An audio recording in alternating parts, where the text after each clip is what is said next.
Hey everybody, this is the weekly video commencing on Monday, September the 16th, 2024.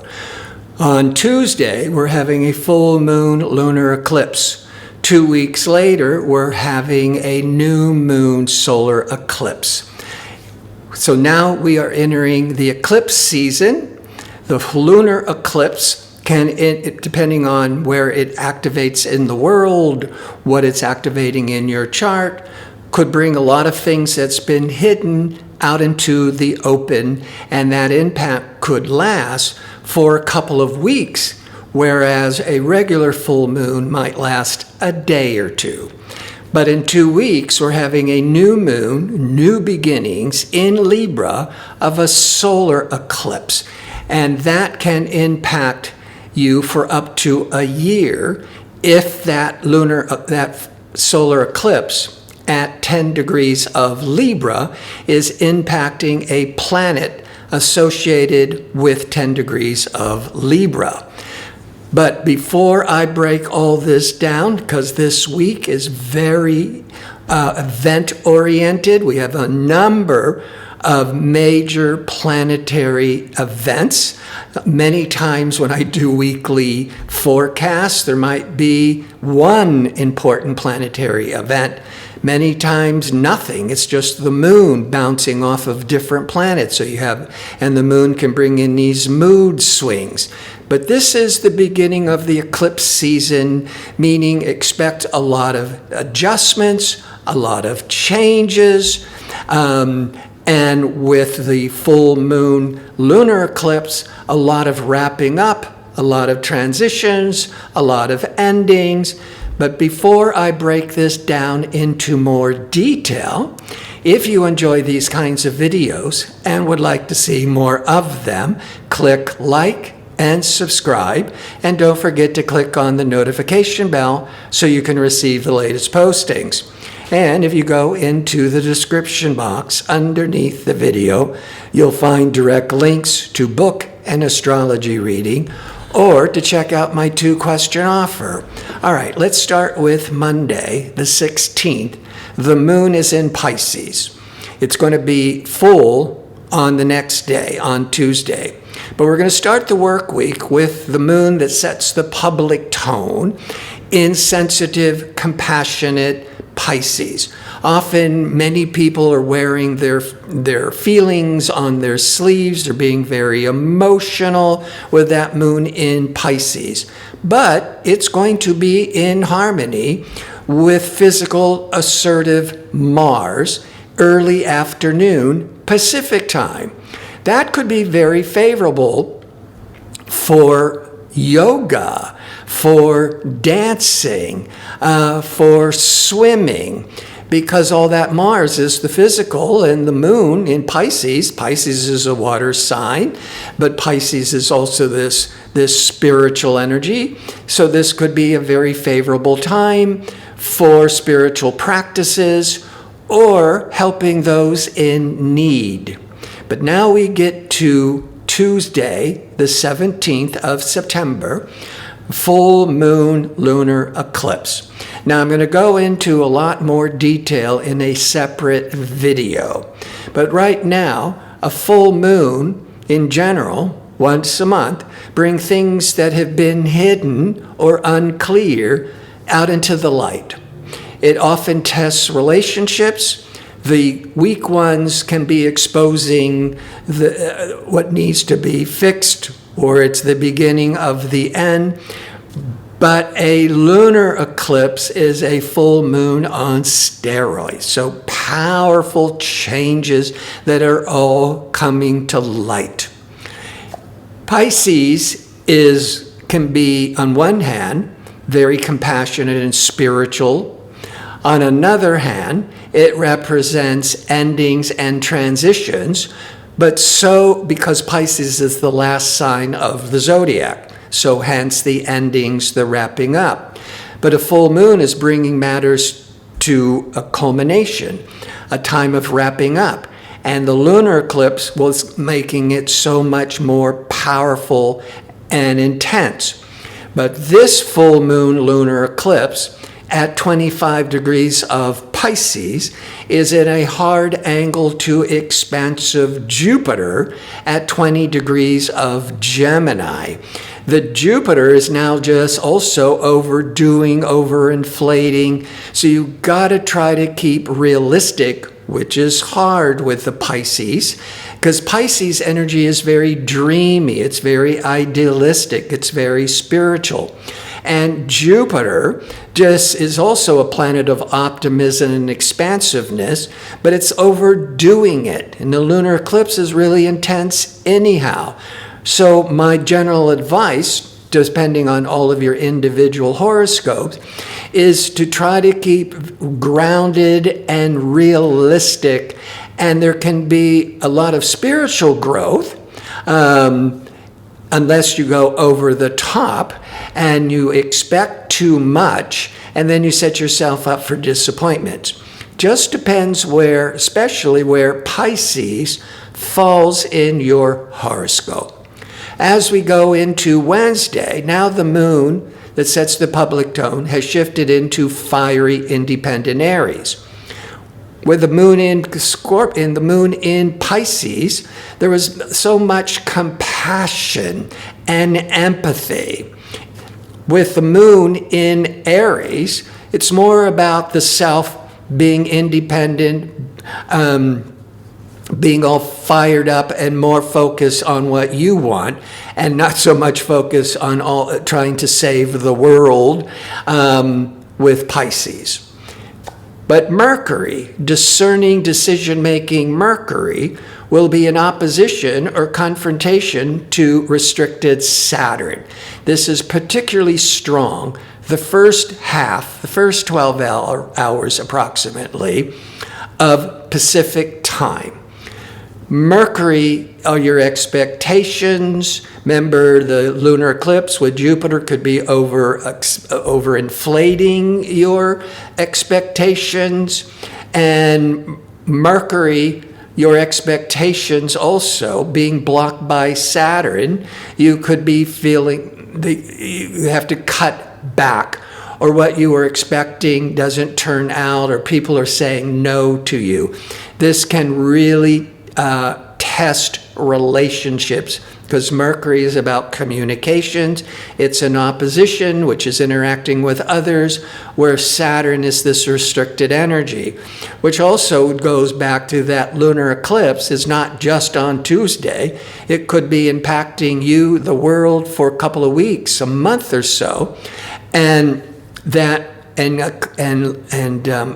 eclipses can really shake up your life.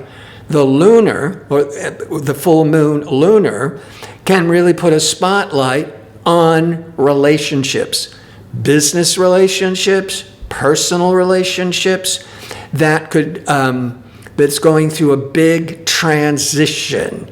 And then the next day, the 18th, with decision-making Mercury, communication Mercury being blocked by Saturn, that could be when there could be endings, or you're hearing from others that this is not working out. But as we get to Thursday, the 19th, the moon, continuing in independent, aggressive Aries, will be in harmony with optimistic, expansive Jupiter by late morning. That can bring in this need, the moon, for traveling, for education, for marketing. And all day the sun is going to, in Virgo, will be in harmony with Uranus, innovative, technological, progressive Uranus. This could be a very favorable day to reinvent yourself, try new things, but all things Uranus, that could be technology. And so, but maybe really focusing on it, or really working on your social media, anything that deals with the technology and the internet. But the Sun Uranus really wants to help you be open to new ideas and new learning. And then with that lunar eclipse, still overdoing everything. And on Thursday, you're getting all excited about the new future, new ideas, new technology. Then on Friday, now the sun is in opposition to Neptune. And opposition, because of interacting with others in Neptune, you could be disappointed, you could be confused. Or with that sun in Uranus, you're so looking to the future, and the lunar eclipse, you're really, overinflated, overexpanding. Sun Uranus on Thursday, you're really looking to all these new ideas of the future to reinvent yourself. And then the very next day on Friday, you are now second guessing yourself. Now you're confused. Now you're pulling back. But what helps is now the moon is no longer in fiery, impulsive, impatient Aries. Now it's in earthy Taurus, calming, steady Taurus. So it's going to help to keep you from going over the top, and then with Neptune being disappointed. On Saturday, as the moon continues in stabilizing Taurus, now communication Mercury will be in a hard angle, a square, to expansive Jupiter the first half of the day, Pacific time. But here we go again. Mercury are your making plans and communications, in a hard angle of overdoing it with expansive Jupiter. So the lunar eclipse could certainly be triggering a lot of overinflated expectations, a lot of dreaminess, a lot of idealism. Then the next day, Mercury to Saturn, you're pulling back.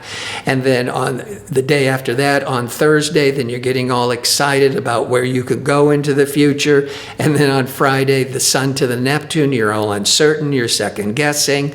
So there's a lot, that's the eclipse season. And it's particularly strong this end of September, with the next solar eclipse, October the 2nd. That could actually last for up to a year. So on Saturday, that Mercury to Jupiter, you're making all these plans that could be overdoing it, and you might be feeling overly optimistic again. Now you're on a big high. Fortunately, the moon in Taurus is keeping you grounded. The sun all day is also in harmony with Pluto. That will also help, because Sun Pluto, you want to get to the bottom of things. You want to what's the truth. You want to study and learn and research. The Mercury Jupiter could actually be helping you with all that overinflatedness, but a lot of ideas. So you could have too many ideas that goes too over the top. But then the Sun Pluto is helping you. What is the truth? So your brain, your mind could be brainstorming 100 ideas, but the moon in Taurus is keeping you grounded, and the Sun Pluto is let's get to the truth. This is so favorable for any type of studying and researching. And on Sunday, another powerful, powerful day, because the moon that sets the public tone will be leaving steady Taurus and go into Gemini, talkative, chatty Gemini, that's restless. It's like all over the place with curiosity, brainstorming ideas, the moon in Gemini. That begins at 3:25 a.m. Pacific time for 2.5 days. But why this is such an important day is the sun that's been in earthy, critical, practical Virgo is going into Libra at 5:44 a.m. Pacific time. This also marks in the northern latitudes the autumn equinox, equal day, equal nights. The Libra is the beginning of the first day of fall and autumn.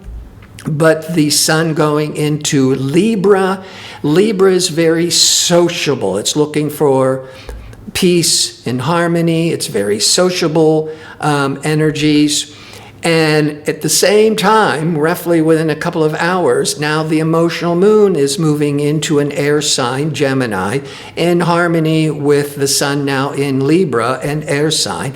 Lots of ideas and lots of looking to the future. That's all part of all that air sign, with everything being shaken up. Maybe by Sunday you're trying to calm down.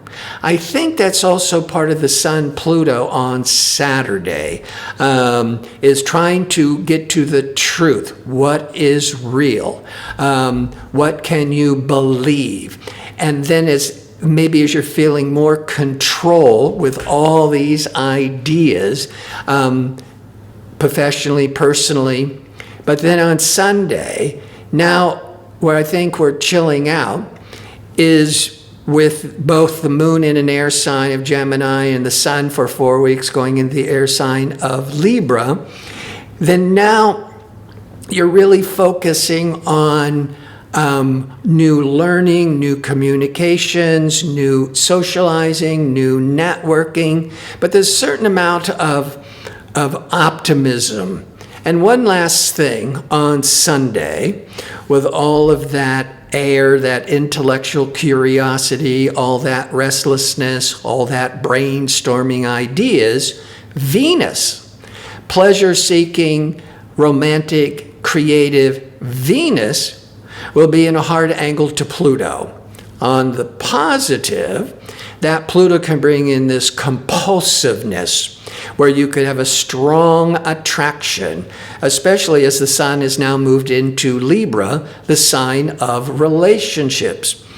The dark side, because Pluto always has a dark side, and Venus is in a hard, stressful angle to the Pluto, secrets could be revealed if you have a secret that you're hiding from a close friend or loved one, or you could be finding out that somebody, your significant other or any close relationship, could be revealing a secret to you.